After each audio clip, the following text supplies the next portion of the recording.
అంత కృప సొలొమోనుకి ఇచ్చినట్లుగా మనం చూస్తాం. ఎంతోమంది కొడుకులు ఉన్నారు, ముందు పుట్టిన వాళ్ళు ఉన్నారు, సొలొమోను కంటే కూడా ముందు పుట్టిన వాళ్ళు కూడా ఉన్నారు. ఎంతో తర్జన భర్జన సందర్భంలో ఇప్పుడు సొలొమోనుకు పట్టం కట్టగడం అనేది జరిగింది. కనుక ఈ పట్టం కట్టేటటువంటి సందర్భము ఎంత క్లిష్ట పరిస్థితుల్లో ఇతనికి ఈ యొక్క అధికారము, ఈ రాజరకము, ఈ రాజ్యాభిషేకం, పట్టాభిషేకం జరిగిందో మనకు చరిత్రలో బట్టి మనకు అర్థమవుతుంది. కనుక ఇప్పుడు మనము అర్థం చేసుకోవాల్సింది ఏంటంటే, నా తండ్రి అయిన దావీదునకు బదులుగా నీ దాసుడైన నన్ను రాజుగా నియమించి ఉన్నావు, అయితే నేను బాలుడను. బాలుడు అంటే ఇంకా అక్కడ వయసు ఎక్కడికి వస్తుందంటే, వాళ్ళు ఇంచుమించు 100 సంవత్సరాలు మాత్రమే కాదు, 100 సంవత్సరాల పైన వారు జీవిస్తూ ఉండేవారు. ఆ సందర్భంలో బాలుడనని అడుగుతున్నాడు. 3వ అధ్యాయం 1వ వచనంలోనే పెండ్లి చేసుకొని ఫరోకు అల్లుడైనట్లుగా మనం చూస్తూ ఉన్నాము. అంటే అతడు బాలుడు అంటే జ్ఞానము లేనివాడని అర్థం చేసుకోవాలి. అప్పటికి జ్ఞానము లేదు అతనికి. కనుక అతనికి జ్ఞానము లేకపోయినప్పటికీ కూడా ఎన్నో రకాలైనటువంటి మరి జ్ఞానోపకరమైనటువంటి పనులు చేసినట్లుగా మనము చూస్తూ ఉన్నాము. కనుక ఇంకా 1 రాజుల గ్రంథం మనం ఇలా చూస్తూ ఉంటే ఈ సొలొమోను యొక్క స్థితి, సొలొమోను యొక్క మరి పరిస్థితి అంతా కూడా మనకి అర్థమవుతుంది.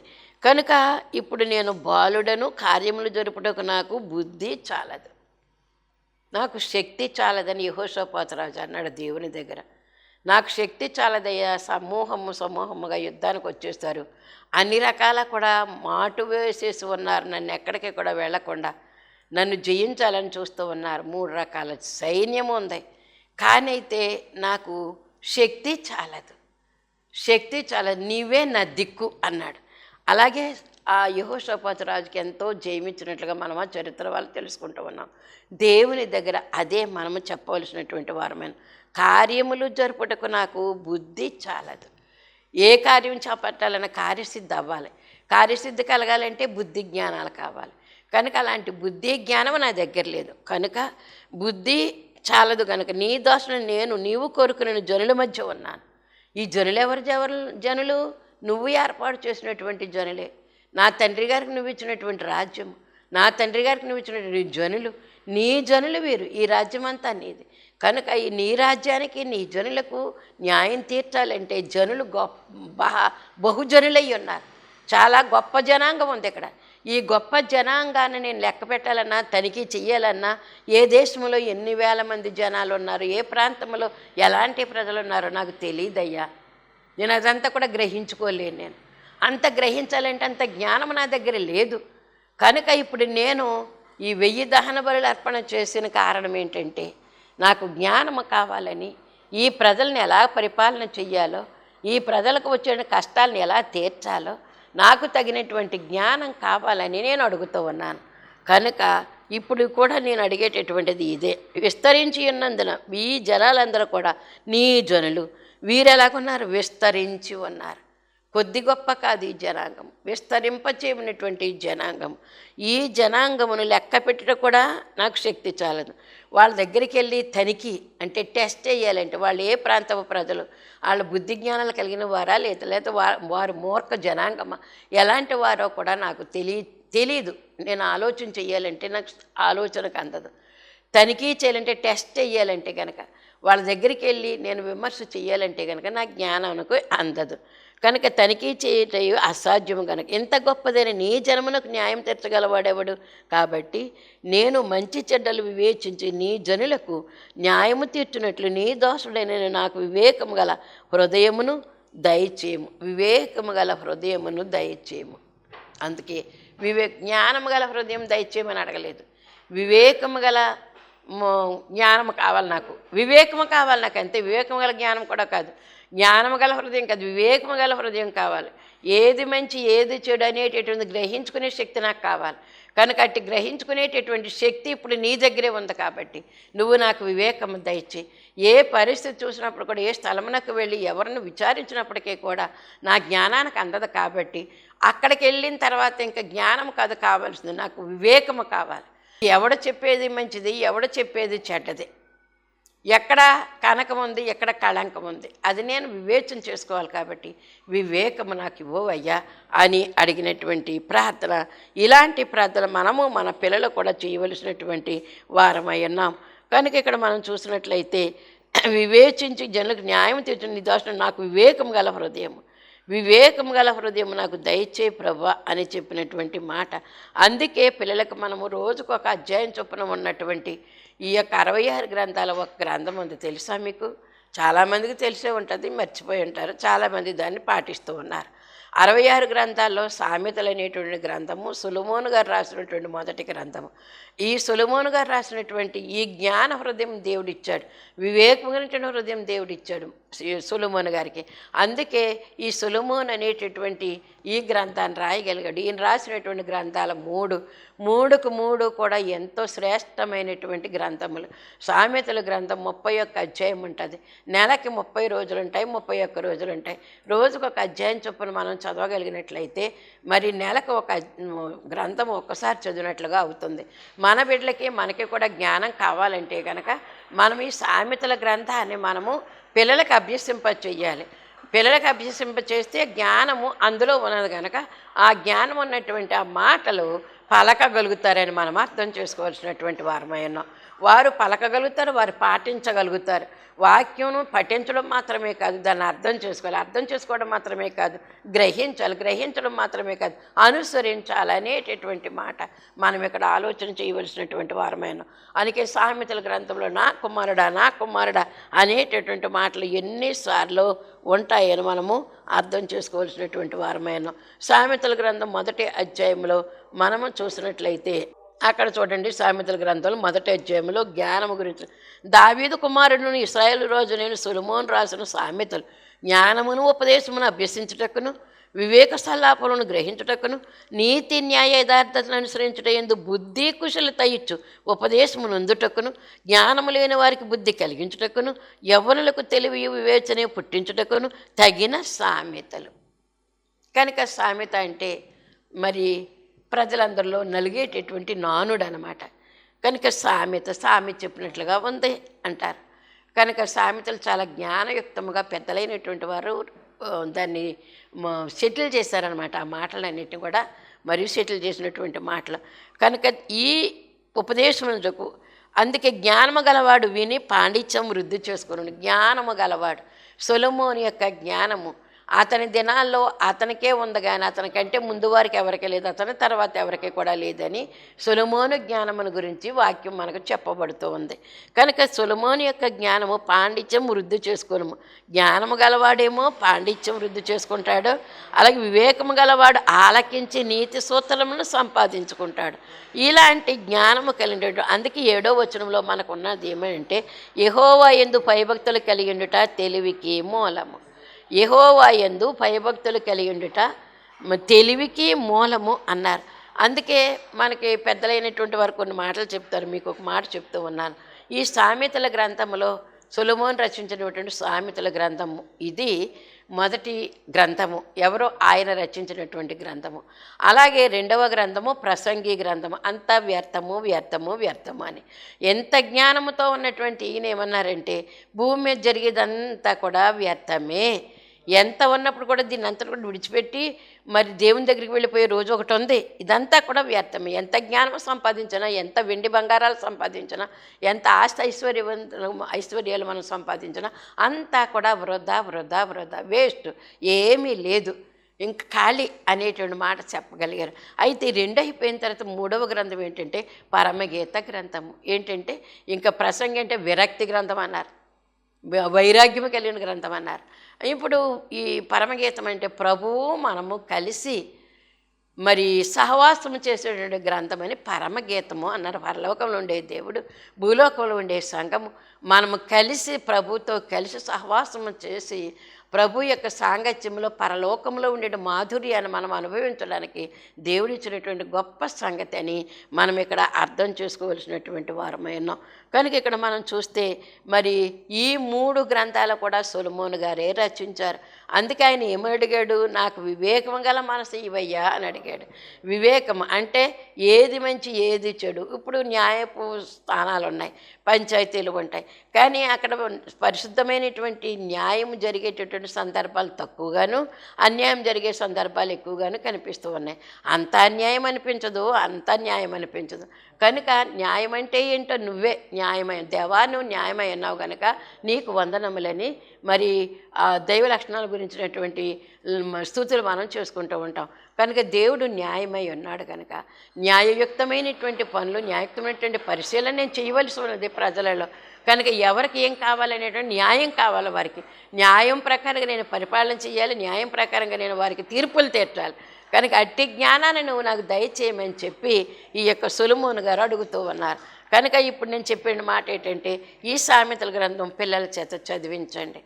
ప్రతి ఒక్కరూ కూడా, ప్రతి కుటుంబంలో కూడా మరి చాలామంది చదివేటువంటి బిడ్డలు ఉన్నారు. ఎప్పటి నుంచో కూడా 30-40 సంవత్సరాల నుంచి రోజుకు ఒక అధ్యాయం చొప్పున నెలకొకసారి దీన్ని తిరగేసేటువంటి ఆ అంశం ఉంది మరి మాకు తెలిసినటువంటి కుటుంబాల్లో, సంఘాల్లో. కనుక ఇంకా ఒకవేళ మీరు తెలుసుకోకపోతే కనుక ఇప్పుడైనా పర్వాలేదు, మీ పిల్లల చేత రోజుకు ఒక అధ్యాయం చొప్పున సొలొమోను రాసినటువంటి సామెతల గ్రంథంలోని ఒక్కొక్క అధ్యాయం చదివితే ఎంతో జ్ఞానయుక్తమైనటువంటి పనులు, లోకానికి దూరంగా దేవునికి దగ్గరగా ఉండేటటువంటి అంశాలన్నీ కూడా మనకి దేవుడు ఆ యొక్క గ్రంథంలో తెలియజేస్తూ ఉన్నాడు. కనుక ఇక్కడ మనం చూసినట్లయితే నెలకొకసారి గ్రంథాన్ని పూర్తి చేయడానికి, అలాగే వీలైనప్పుడు ప్రసంగి గ్రంథం, వీలైనప్పుడు ప్రసంగి గ్రంథంలో మరి మనకి 12 అధ్యాయాలు ఉంటాయి, అలాగే పరమగీతంలో 8 అధ్యాయాలు ఉంటాయి. వీలైనప్పుడల్లా కూడా మనం చదువుతూనే ఉండాలి. ఇప్పుడు నాకు ఇది పని కాదనుకోద్దు, స్టూడెంట్స్ అయినప్పుడు కూడా, ఎంప్లాయర్స్ అయినప్పటికి కూడా ఇవి కూడా మనం రోజు టచ్ చేస్తూ ఉండాలి. చేస్తూ ఉంటే అందులో ఉండేటటువంటి జ్ఞానపు మాటలు మన హృదయంలోనికి ప్రవేశిస్తాయి. ప్రవేశించి మనలో ఉండే అజ్ఞానం బయటకు పోతుంది, జ్ఞానం మనకు వస్తుంది. అంతే తప్ప దాని జోలు ఇప్పుడు కాదు, తర్వాత ఎప్పుడు అంటే ఉంటాము, ఉండకపోతాం, తర్వాత సంగతి. కనుక మనము ఉన్నప్పుడు, దీపం ఉన్నప్పుడే ఇల్లు చక్కబెట్టుకోవాలని నానుడి సామెత. అదే సామెతలు అంటే ఇదేనమాట. ఏంటంటే దీపం ఉండగానే ఇల్లు చక్కబెట్టుకోవాలంటే, దీపం మారిపోతే చేయలేము. మనం చీకట్లో ఒకటో దానికి ఒకటి గుద్దుకుంటామే తప్ప ఏ వస్తువు ఎక్కడ ఉందో మనకు తెలియదు. అంటే ప్రాణం ఉండగానే రక్షకుడు ఎవరో తెలుసుకోవాలి. ప్రాణం ఉండగానే మన యొక్క విధి విధానాలు ఏమైతే ఉన్నాయో అవన్నీ కూడా తెలుసుకోవలసినటువంటి వారమని దేవుడు మనకు తెలియజేస్తూ ఉన్నాడు. కనుక ఈ రోజున దేవుడు మనకి ఏం తెలియజేస్తూ ఉన్నారంటే, చూడండి ఇక్కడ మొదటి అధ్యాయంలోనే చూడండి 17వ వచనం ఏముంది, పక్షి చూచుచుండగా వల వేయటం వ్యర్థము. కనుక పక్షి చూస్తుంటే వల వేసేవాడు ఎవడో ఉన్నాడు. ఎందుకో తెలియదు, పక్షి చూసేటప్పుడు కాదంటే వల వేయడం, పక్షి ముఖం అటేపు పెట్టేసరికి వల వేస్తే అది దానిలో చిక్కుపడుతుంది. చూస్తూ ఉండగా వల వేసాడు అనుకోండి, పక్షి చూస్తూ ఉండగా అది ఎగిరిపోతుంది, తుర్రమని పారిపోతుంది. కనుక వివేకము కలిగినటువంటి వారమే సాతాను పట్టుకోవాలన్నా, సాతాను సైన్యాన్ని పట్టుకోవాలన్నా చూచుతుండగా కాదు, అది చూడకుండానే దేవుని యొక్క వాక్యం అనేటువంటి వలన మనము వేయవలసినటువంటి వారమైన. అందుకే దేవుడు బిడ్డ ఏమని అడుగుతున్నాడంటే, వివేకం గల హృదయము దయచేయము. సొలొమోను చేసిన ఈ మనవిని ప్రభువుకు అనుకూలమైంది. మనం ప్రార్థన చేస్తే దేవుడికి మరి దేవుడికి ఇష్టం అవ్వాలి. మనం చేసిన ప్రార్థన, మన ప్రవర్తన దేవునికి ఇష్టమైతే, అనుకూలమైతే మీరు అడిగినటువంటి ప్రతి మాట కూడా ఆయన అంగీకరిస్తారు. పిల్లలకు మనం నేర్పించి ఈ సామెతల గ్రంథాన్ని రోజుకు ఒక అధ్యాయం చొప్పున మనము చదివింప చేసి, మనం వీలైతే పిల్లల దగ్గర ఉండి అధ్యాయంలోనూ ఆ వచనాల్లోనూ ఉండేటటువంటి అర్థాలు ఏంటో పిల్లలకి తెలియజేస్తే కొంత కాకపోతే కొంతైనా అర్థం చేసుకోగలుగుతారు. ఇవాళ కాకపోతే రేపైనా వారు దానిని అర్థం చేసుకోవడానికి ప్రయత్నం చేస్తూ ఉంటారు. వినేశారు కాబట్టి ఎప్పుడో ఒకప్పుడు చెవుల్లో గింగురమంటూనే ఉంటుంది దేవుని యొక్క వాక్యము. చెవుల్లో గింగురమంటూ ఉంటుంది కాబట్టి ఎప్పుడో ఒకప్పుడు అది జ్ఞాపకం వస్తుంది, సందర్భానుసారంగా జ్ఞాపకం వస్తుంది. అప్పుడు వెంటనే వాడు దాని గురించినటువంటి ఆలోచన చేస్తాడు. అమ్మ మొన్న ఏంటి చెప్పబోయో ఒకసారి చెప్పు, మళ్ళీ నాకు అదేంటో అని అడుగుతారు మనల్ని. అడిగినప్పుడు మనం ఏం చేయాలి, క్షుణ్ణంగా వాడికి మనసు వచ్చిందని క్షుణ్ణంగా మనం చెప్పాలి. మొన్న చెప్తుంటే నువ్వేమో పెడచెవులు పెట్టేసావు, ఇప్పుడు నేను చెప్పను అని అన్నామనుకో, సందర్భం దాటి పెట్టేసుకుంటాం. అప్పుడు వాడికి ఇంట్రెస్ట్ లేదు, ఇప్పుడు ఇంట్రెస్ట్ వచ్చింది, దాన్ని ఆలోచన చేయాలనుకున్నాడు. అప్పుడు మనం వెంటనే దాన్ని ఏం చేయాలంటే కోపతాపాలకు తావివ్వకుండా వాడికి అర్థమయ్యేటట్లుగా చెప్పేటటువంటి విషయాన్ని మనం వాడికి చెప్పాలని దేవుడు మనకు తెలియజేస్తూ ఉన్నాడు. అందుకే వివేకం గల హృదయం, అందుకే దీర్ఘాయునైన ఐశ్వర్యమునైన శత్రుల ప్రాణమని అడగక న్యాయములను గ్రహించడానికి వివేకము అనుగ్రహించమని నీవు అడిగితివి. న్యాయమును గ్రహించడానికి వివేకం కావాలట. అక్కడ న్యాయమా అన్యాయమా అది మనకు తెలియాలంటే దేవుని యొక్క జ్ఞానం కావాలి. ఆ దేవుని జ్ఞానమే మనకి వివేకం ఇస్తుంది. వివేకం అంటే మంచి చెడ్డలు తెలియజేసేటటువంటి విషయం. మనకి భూమి మీద ఉన్న ప్రతి వాడికి కూడా మంచి ఏంటో చెడ్డేంటో తెలుసు, కానైతే అనుసరించలేడు. అందుకే దేవుని భయం ఎప్పుడైతే ఉందో మన మనస్సాక్షి మన మీద తిరగబడుతూ ఉంటుంది. దేవుడు వాక్యం ఏం చెప్తుంది, పెద్దలు ఏం చెప్తున్నారు, నువ్వేం చేస్తావు అని అడుగుతుంది. మన మనస్సాక్షి మన మీద తిరగబడుతూ ఉంటుంది. మన మనస్సాక్షి మనమే సమాధానం చెప్పుకోవాలి. ఎక్కడో ఉన్న దేవునికి కాదు, మన మనస్సాక్షి మన మీద తిరగబడుతూ ఉంటుంది. మన మనస్సాక్షి మనము సమాధానం చెప్పుకోవలసినటువంటి వారమైన. అందుకే ఏమైనా దీర్ఘాయునైన ఐశ్వర్యాన్ని శత్రువుల ప్రాణమని అడగక న్యాయములను గ్రహించుటకు వివేకం అనుగ్రహించమని నీవు నీవు ఇలాగని అడిగినందుకు నీ మనవి ఆలకించుతున్నాను. ఏంటి మొట్టమొదటి మాట 10వ వచనంలో ఏమనుంది? నీ మనవి నాకు అనుకూలమైంది. నీ మనవి నువ్వు చేసినటువంటి ప్రార్థన, నువ్వు అడిగినటువంటి అంశం నాకు ఇష్టమైందయ్యా అని చెప్పారు. ఇంకా అయితే తర్వాత వచనంలో ఏమనుందంటే నీ మనవి నేను ఆలకించుతున్నాను. 12వ వచనంలో నీ మనవి అక్కడేమో అనుకూలంగా ఉందయ్యా, నీ ప్రార్థన మంచిగా చేసావు, అనుకూలమైంది, నాకు ఇష్టమైంది. అనుకూలం అంటే ఇష్టమైంది. ఇప్పుడేమో నీ మనవిని నేను ఆలకించుచున్నాను. సొలొమోను చేసినటువంటి ఆ దహన బలులను ఆయన అంగీకరించి మరి ప్రశ్నించినప్పుడు ప్రశ్న సమాధానం దేవుడు ఇస్తూ ఉన్నాడు. మనవిని ఆలకించుచున్నాను, బుద్ధి హృదయమును నీకు ఇచ్చుచున్నాను. వివేకం ఒక్కటే అడిగాడు, కానీ బుద్ధి వివేకములు కలిగినటువంటి హృదయాన్ని నేను నీకు ఇచ్చుచున్నాను. పూర్వీకులలో నీ వంటి వాడు ఒకడును లేడు, ఇక మీదట నీ వంటి వాడు ఒకడును ఉండడు. ఇందాక మనం యెహోషువ గురించి చెప్పుకున్నటువంటి సందర్భంలో మరి ఆ సూర్యుడు చంద్రుడు నరుని మనవి ఆలకించి సృష్టిలో ఆగిపోయినటువంటి సందర్భాలు అక్కడ తప్ప మరొక్క చోట మరి ఏ చోట కూడా లేదని వ్రాయబడి ఉంది. కనుక ఇక్కడ కూడా నీ వంటి వాడు ఎవడను కూడా ఉండడు. సొలొమోనుకి ఇచ్చినటువంటి జ్ఞానం కనుక పూర్వీకుల్లో నీ వంటి వాడు కానీ ఇక మీద నీ వంటి వాడు కానీ ఉండడు. నీవు ఐశ్వర్యమును ఘనతను ఇమ్మని అడగకపోయినాను, నేను వాటిని కూడా నీకు ఇచ్చుచున్నాను. నువ్వేమడితే అడిగావో అడిగిన వాటిని నీకు ఇస్తున్నాను నేను. ఎందుకంటే శత్రుల ప్రాణం అడగలేదు, వాడి రాజ్యం నాకు కావాలి వీడి రాజ్యం నాకు కావాలని అడగలేదు. నువ్వు ఈ ప్రజలను పరిపాలించడం తగినటువంటి న్యాయమును గ్రహించే వివేక హృదయం నాకు కావాలని అడిగావు నువ్వు. అది నాకు ఇష్టమైంది, అనుకూలమైంది, నీ మనవని ఆలకిస్తున్నాను నేను. కనుక శత్రుల ప్రాణాన్ని నువ్వు అడగలేదు, రాజ్యాలెమ్మని కూడా నువ్వు అడగలేదు. నువ్వు జ్ఞానమునే అడిగావు, వివేకమునే అడిగావు. కాబట్టి నువ్వు అడగకపోయినా వాటిని కూడా నీకు ఇస్తూ ఉన్నాను. ఐశ్వర్యమును కూడా అడగలేదు, నువ్వు ఘనతను కూడా నువ్వు అడగలేదు. కానీ నువ్వు నా నీతిని నా రాజ్యాన్ని నువ్వు ముందడుగవు. కాబట్టి నీకు కావలసినవన్నీ కూడా సమృద్ధిగా నేను అనుగ్రహిస్తూ ఉన్నాను అని చెప్పినటువంటి మాట. అందువలన దినములన్నిటి నువ్వు రాజులు నీ వంటి వాడు ఒకడైనను ఉండడు. మరియు నీ తండ్రి అయిన దావీదు నా మార్గంలో నడిచి నా కట్టలను నేను నియమించిన ధర్మమంతటిని గైకొనినట్లు నీవు నడిచి వాటిని గైకొనినట్ల నిన్ను దీర్ఘాయుష్మంతునిగా చేసేదను. అంతలో సొలొమోను మేలుకొని స్వప్నమని తెలుసుకున్నప్పుడు పిమ్మట అతడు యెరూషలేమునకు వచ్చి యెహోవా నిబంధన గల మందసం ఎదుట నిలబడి దహన బలులను సమాధాన బలులను అర్పించి తన సేవకులకందరికీ విందు చేయించను. ఇందాక మనం చెప్పుకున్నటువంటి అబీగయలు దగ్గర విందు చేసి సందు చేసుకుందని చెప్పాం మనం. ఇంకో సందర్భం ఎవరికైనా జ్ఞాపకం వస్తుందా? ఇప్పుడు మీరు వింటుంటే విందు చేసి సందు చేసుకుందని. ఎస్తేరు దగ్గర ఎస్తేరు ఏం చేసింది? ముందు హామాను తన యొక్క స్వజనులను నాశనం చేస్తున్నాడని తెలిసిన వెంటనే వాడి ప్రాణం తీసేయండి, వాడి స్వజంగాన్ని తీసేయండి, రాజా మిమ్మల్ని అడుగుతున్నాను, నీ భార్యగా అడుగుతున్నాను అని అన్నదా? అనలేదు. ముందు విందుకు రండి అని పిలిచింది రాజుగారిని హామానును. మొదటి రోజు అడిగింది, రెండో రోజు కూడా విందుకు రమ్మంది.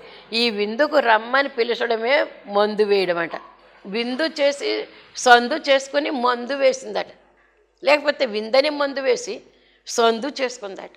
అబీగయలు ఆ విధంగానే విందు చేసింది దావీదుకి. తన భర్త మీదకి ప్రాణాపాయం లేకుండా కాపాడుకోగలిగింది. కనుక ఈలాగా విందు చేసి సందు చేసుకోవడం అంటే మందు వేయడమేనట. శత్రువుకు మందు వేయాలంటే శత్రువునికి కేకేసి మనం హృదయపూర్వకంగా మనస్ఫూర్తిగా భోజనము పెట్టడమే వాడు కడుపు నిండా. అప్పుడు వాడు తినేం చేస్తాడో తెలుసా? నువ్వు ప్రేమపూర్వకంగా పెట్టావు కాబట్టి శత్రుత్వం ఆ ప్రేమ భోజనం తింటుంటేనే శత్రుత్వం హరించుకుపోద్ది. తిన్నాక కాదు, ఎప్పుడో కాదు, నువ్వు పెట్టిన భోజనం వాడు తింటుంటే నువ్వు మనస్ఫూర్తిగా వాడిని క్షమించేసి ప్రేమపూర్వకంగా నువ్వు వాడికి భోజనం వడ్డించావు. వాడు తింటూ ఉంటే వాడు అనుకుంటాడు, నేనెంత ద్రోహం చేశాను వీళ్ళకి, ఈ కుటుంబానికి ద్రోహం చేశాను, ఏంటి వీళ్ళు నాకు ఆకలిగా ఉన్నప్పుడు కేకేసి ఎంత మాధుర్యమైనటువంటి పిండి వంటలతో నాకు మనస్ఫూర్తిగా ఆహారం పెడుతున్నారంటే అప్పుడు వాడు మనసు చచ్చిపోయినట్టు అన్నమాట. శత్రువులకు విందు చేసి మనం మనవాళ్ళనిగా చేసుకోవడానికి. అలాగే కదా ఎస్తేరు దగ్గర తన స్వజనాన్ని రక్షించుకోగలిగింది, విందు చేసి సందు చేసుకుని మందు వేసిందంట. కానీ దైవజనుల మాటలు ఈ విధంగానే ఉంటాయి. అందుకే విందు సందు మరి మందు, అందుకే విందు, ఈ విందు చేసేటువంటి పరిస్థితి అబీగయల దగ్గర.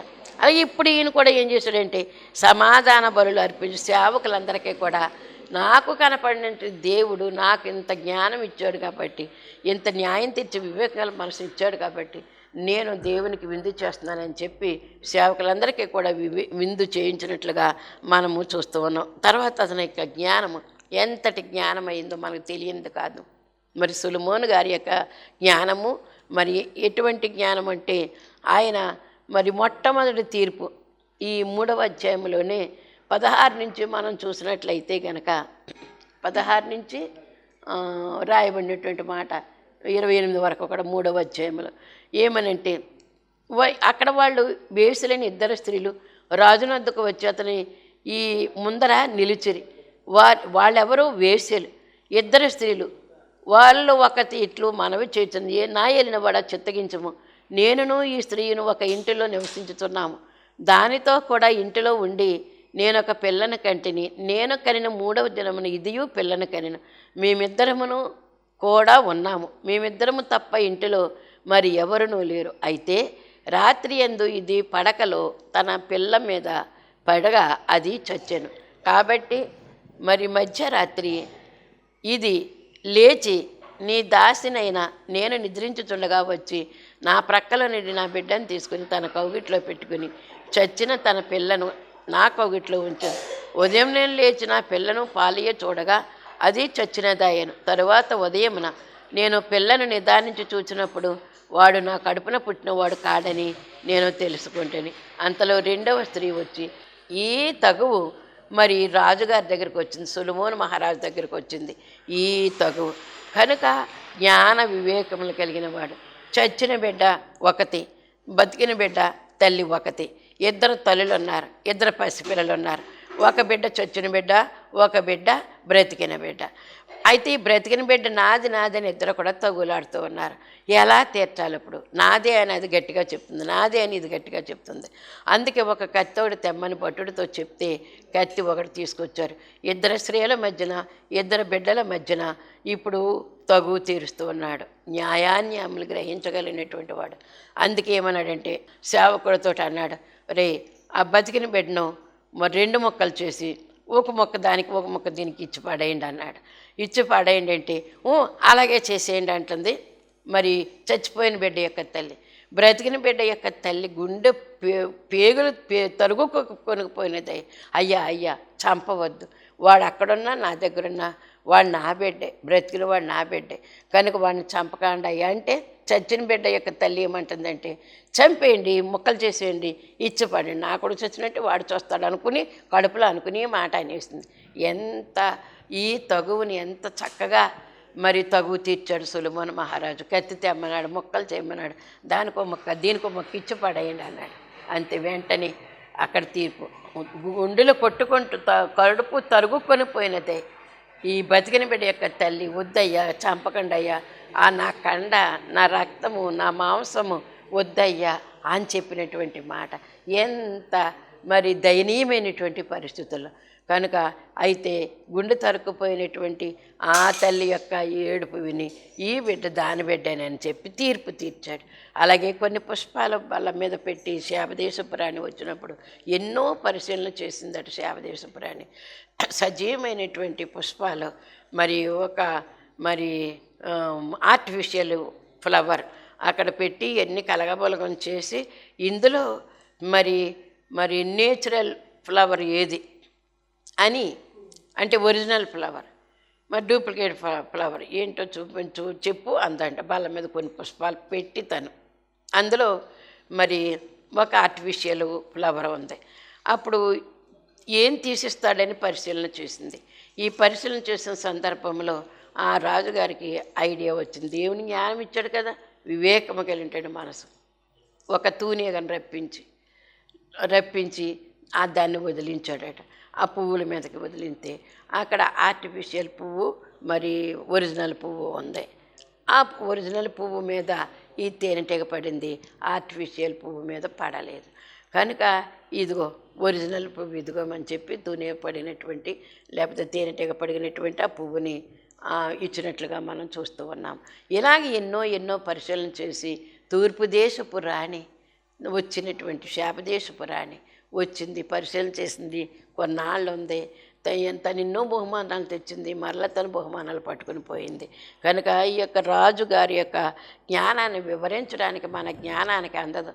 దేవుని జ్ఞానము బహు గొప్పదై ఉంటే ఈతన జ్ఞానం భూమి మీద కొంత గొప్పదై ఉన్నదే, అంతేగాని దేవుని జ్ఞానానికి మించి మాత్రము లేదు అనేటటువంటి మాట. అందుకే మొదటి రోజు గ్రంథం 4వ అధ్యాయము 29-34 చూసినట్లయితే దేవుడు జ్ఞానమును బుద్ధిని వర్ణింప శక్యము కాని వివేకము గల మనసును సొలొమోనునకు దేవుడు దయచేసెను. దేవుని జ్ఞానము బాధ్యతలను నిర్వర్తించుటలో సహాయపడుతుంది. దేవుని జ్ఞానం అంటే మన బాధ్యత ఏంటి అని వివరిస్తుంది మనకి. అది దేవుని జ్ఞానము. అది మరి సాతాను జ్ఞానం అయితే కనుక మనుషుల్ని చంపేయటానికి, మనుషుని పాడు చేయటానికి, దేవుని బిడ్డల్ని నశింపు చేయటానికి అది జ్ఞానం ఉపయోగిస్తుంది. దాని జ్ఞానము ఈ లోక జ్ఞానమే, అంతరించిపోయే జ్ఞానమే, అది నిలిచి ఉండేటటువంటి జ్ఞానము కాదు. కనుక దేవుని యొక్క జ్ఞానము సొలొమోనుకి దేవుడిచ్చినటువంటి జ్ఞానం. అందుకే శ్రేష్టమైన జ్ఞాన పరిపాలకుడు అన్నారు. ఈ సొలొమోనుకి ఏమని పేరు వచ్చింది? శ్రేష్టమైన జ్ఞాన పరిపాలకుడు అనేటటువంటి మాట. బాధ్యతలను నిర్వర్తించేటటువంటి వాడై ఉన్నాడు.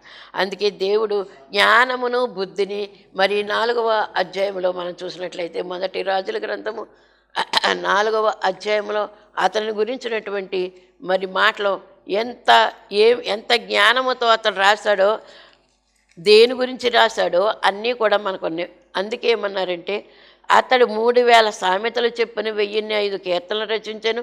మరి లెబనోన్లో ఉండు దేవదారు వృక్షమునే కానీ, గోడలో ఉండు మొలుచు ఇస్సోపు మొక్కనే కానీ చెట్లన్నిటిని గురించి వ్రాసిన, పక్షులు, ప్రాకు జంతువులు, జలచరములు వాటిని గురించి కూడా రాశాను. అతని జ్ఞానం మాటలు తెలుసుకున్నట్టుకే అతని జ్ఞానమును గూర్చి వినిన భూపతులందరిలో నుండి, జనులందరిలో నుండి మనుషులు సొలొమోను నొద్దకు వచ్చిరి. కనుక జ్ఞానము కలిగినటువంటి సొలొమోను గురించి ఎంత జ్ఞానం అని చెప్పుకున్నప్పుడు కూడా మనము వివరించడానికి మన నోరు చాలదు, మన జ్ఞానానికి అందదు. అట్టి జ్ఞానము కలిగినటువంటి బిడ్డలుగా మనము దేవుని సన్నిధిలో ఉండాలి. మన బిడ్డలను కూడా సొలొమోను జ్ఞానమే తక్కువ, దేవుని జ్ఞానము కావాలని మనం అడగాలి. సొలొమోనుకి ఇచ్చిన జ్ఞానం కావాలని అడుగుతాము.